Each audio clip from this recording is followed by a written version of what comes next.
Welcome to another episode of Finding Wendy. So this is episode 20, which is really appropriate. And today is a special day because it's my 7-year bariatric surgery anniversary. And in the bariatric world, that's called a surgiversary.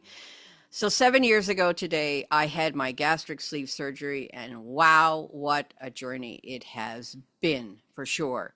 You know, I was reflecting on this yesterday while writing chapter 20 of my book. Yes, I'm writing a book, and I have been writing a book for the last 20 years, thinking back to the moment when I was finally going to change my life and leave my 450-pound body behind. So those first 2 years after the surgery were certainly very exciting and challenging, with huge weight loss results.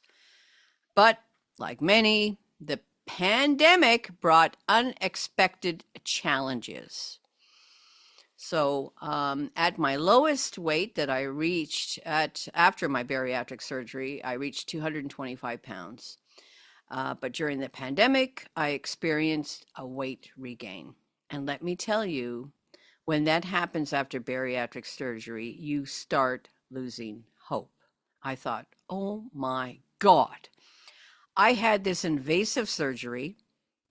I had 3/4 of my stomach removed out of my body, and I'm still regaining weight. I was so frustrated.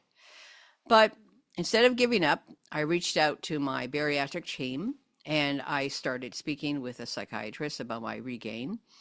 And he suggested I take the medication Vyvanse, which is a medication that is not only used to treat ADHD, but it's also treats binge eating disorder. So it helped because it turned off what we call food noise, the constant nagging thought about food. It's the same effect that drugs like Mounjaro or Wegovy claim to have. And do help people with turning off the food noise. And while Vyvanse worked for a while, it also eventually plateaued where I'm at now. So back in August 2024, I discovered intermittent fasting. I read The Regain Remedy by Alison Pisani, which focuses on intermittent fasting for bariatric patients.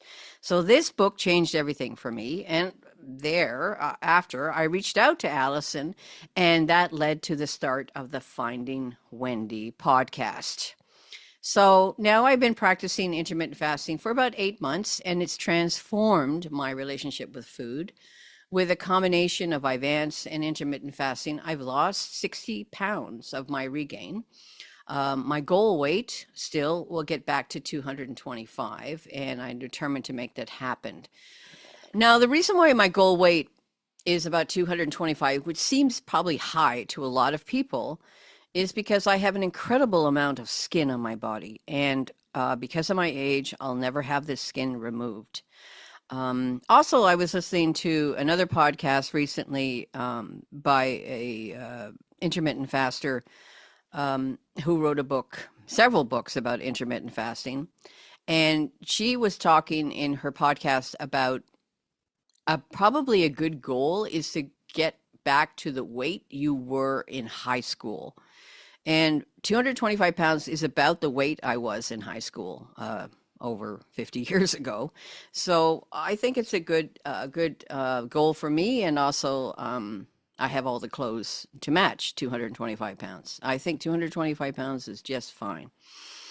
So, you know, I'm not alone. Many people in the bariatric community struggle with regain and feel like giving up. But I never gave up because I know what's at stake. I come from a family with a history of obesity. My mother battled her own weight issues all her life, and she ultimately passed away from fatty liver disease. Her liver and kidneys basically shut down. I know that high blood pressure, diabetes, and other serious health risks are also real threats, and I refuse to let them take over my life. So, just like when I was a professional horn player, I know that practice makes perfect. And in the same way that I practice my music to get things right, I am constantly working to stay on track with my health. Following up with the medical team, another important part of my journey has been staying connected with medical professionals. For the past 6 months, I have been seeing my registered dietitian, Lauren Rose, at the Mount Sinai Family Clinic here in Toronto, at Mount Sinai Hospital. And she has helped me immensely in staying on track and sharing valuable insights with me. One of the things I love about my visits with Lauren about every 2 months is that we don't actually focus on nutrition. It's not about what I should or shouldn't eat, as many of us are called professional dieters. We certainly know what's good or bad for us, all of us. But instead, we talk about emotional triggers. Because let's be real, when I'm stressed, I eat. And in today's world, there are plenty of stressors. We all know with the US election and the news cycle, and just the general chaos of the world right now, it's easy to feel overwhelmed. So I'm constantly looking for ways to cope without running to food. This is why I always tell people, be your own medical manager. Follow up with your bariatric team, your doctor, your dietitian, or a therapist. Don't try to do this alone. I have learned that now and continue to use this method or this way of thought myself. So don't try to do this alone. There's help out there. And reaching out for guidance is one of the best things that you can do. Looking back, and I reflect over the last 7 years, I'm actually proud of what I've accomplished. You know, yes, there were struggles, but I've kept going. I've made healthy choices, stayed engaged with my community, and found new joys in life. So in the past few months, I've even started a new podcast called The List with my friend Cameron. Welcome to The List.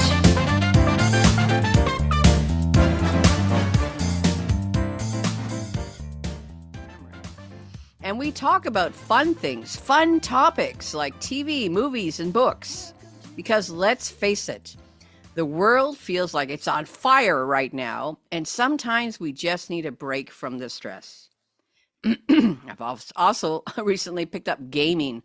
I got a Nintendo Switch, and I started playing Hogwarts Legacy. I've been reading some great books, spending time with my family, and enjoying life.